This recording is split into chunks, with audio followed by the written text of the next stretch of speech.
Right now, though, I want to transition the attention from the mom calls to Charley Green, College Football Playoff Trophy manager. He is here with the College Football Playoff Trophy. Charley, thank you very much for joining us here in studio. Oh, it's great to be here. The trophy's never done drugs. Anyone else in the room. And the trophy will be at the game. Part of the reason why you're here. It does. It goes to a game every week, and we're thrilled. This is really the first college football game in the Triangle area that we've brought the trophy to. I've been doing it over 20 years, so it's Duke. Duke is undefeated, and they got the big game this week. That's Duke being the football school to bring it to the Triangle. Not sure many people would have bet on that one. We should mention that Carolina is undefeated too. Mm-hmm. So, but both those teams, sometimes fans are like too pessimistic. They realize that if the trophy is here and your team just keeps winning, you're really going to stay in the picture. And so both those teams have a chance. Absolutely. And we're excited for both of those teams in the area. But I'm also excited just for the trophy to be here. I'm looking at it right now in our WRAL Sports, sportsfan.com video stream. It is a towering trophy. It's very it's making us look not as tall or imposing as we normally do. So let's hear about the trophy. All right. It's 50 pounds. Give us some of the details on this bad boy. Yeah, you have to give a team something substantial. And yeah, it's about 3 feet tall when it's set up like this. 50 pounds, the gold part, which is what you see the coach lifting up at the game, that's about 20 pounds. And then this bronze base is 30 pounds. We make a new one every year because the teams have to keep them. Mm-hmm. And it's made in Hudson Valley, New York, at a foundry. And it's actually the same place they make the Academy Awards. Nice. So it's like holding an Oscar, only gigantic. Yeah, it's probably a little tougher to handle than an Oscar. You travel with this all across the country year in and year out. I have to imagine there's some crazy stories. Like, have you ever been like bum rushed by a fan? Like we've been told not the contact, no touching. Yeah. But give us some of the wild stories over the years. That is the hardest thing, is the no touching. I'm drawn to it. I really want to. I'm close, but it's at 24 karat gold plated, and it gets fingerprints so easily, and it gets every time you take it out, there's something a little different about it. So that's the hardest thing, and we do a lot of public displays, including the hardest for us is like before a game. People are tailgating. You know how that atmosphere is, and they don't always respect the rules. Yeah. We have signs everywhere. We'll say, please do not touch. But so we've never had like altercation or anything, but there have been times where we have to just put it away because it gets a little too lively in the Yeah, I can tell you've talked about it, right?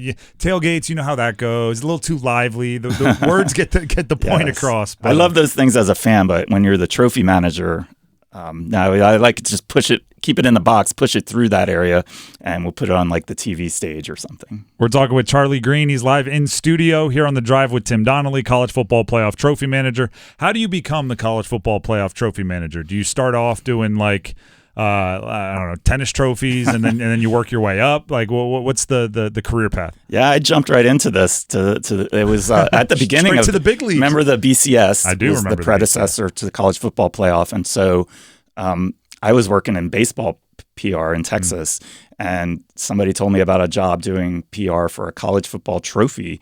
And as much as I love college football, at that point, '99, I didn't even know what the Crystal Football was because the BCS was just starting. This is the first time they would present a trophy on the field at a game. And if you've followed college football any length of time, you know how frustrating it used to be when there was no the game. Wire champion, the coaches champion, the AP champion. And, exactly. Yep.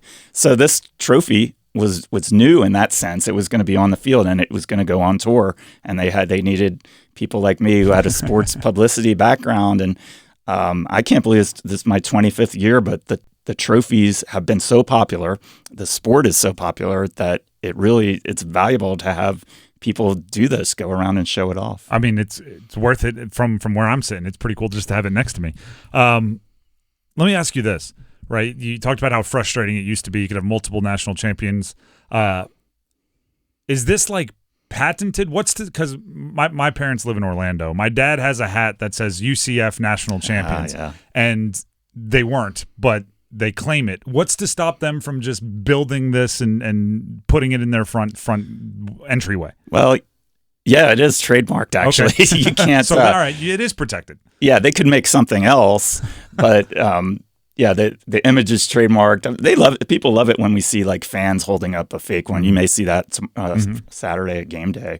But yeah, it's still, even in the playoff era, it still frustrates some teams. As you know, like in future years, a team like UCF or a non-power team, as they say, they'll have a pathway to get into the playoff and actually win this thing. Are you excited for the expanded playoff as the trophy manager? Definitely, because we want to show the trophy off to new fan bases. We love Alabama. They're great fans. Ohio State. All right. Relax. No, I'm kidding. But it helps when you get to see the excitement in a new group of fans. Georgia is as big of a football power as Georgia is. They had gone 40 years without winning it. So when they finally broke through a couple years ago, it was really exciting. And the playoff expansion is only going to add. There are fan bases that are just would never have dreamed that they're going to be at that level, and all of a sudden they're going to have this gold trophy. They're going to have it at their games. They're going to see their team, posing next to it, and yeah. So for me, that's awesome. How does this bad boy travel? I saw you come in with the case. It looks like you're moving like a tuba or something. Like it's like a big instrument case. Are we talking like? Does it only go in the cabin? Or are you throwing it under the plane? Like how does this bad boy travel? Yeah, it's too heavy to just go in the plane as like luggage. No overhead compartment type stuff. Exactly. There were times in the old Crystal days where if we had to get somewhere in a hurry, we would split that trophy up, and the Crystal would actually ride with us.